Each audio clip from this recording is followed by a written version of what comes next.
હિંમતનગરના કચવાડિયામાં યુવાનની હત્યાના આરોપમાં પોલીસે 10 આરોપીઓની ધરપકડ કરી છે। 15 માર્ચની મોડી સાંજે ખેતરમાં જવાના રસ્તા બાબતે બે જૂથ વચ્ચે બોલાચાલી થઈ હતી, જે બોલાચાલી ઉગ્ર બનતા 15 જેટલા શખ્સોએ યુવક અને તેના પરિવારજનો પર હુમલો કર્યો હતો। અથડામણની એ ઘટનામાં એક યુવકનું મોત નીપજ્યું હતું, જ્યારે 4 લોકો ગંભીર રીતે ઈજાગ્રસ્ત થયા હતા। ઘટનાની ગંભીરતાને જોઈ હિંમતનગર ગ્રામ્ય પોલીસે 15 લોકોના ટોળા સામે ફરિયાદ નોંધી તપાસ તેજ કરી છે।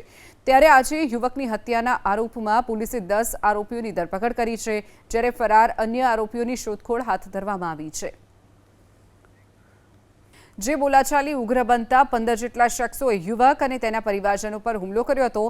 અથડામણની એ ઘટનામાં એક યુવકનું મોત નીપજ્યું હતું, જ્યારે 4 લોકો ગંભીર રીતે ઈજાગ્રસ્ત થયા હતા।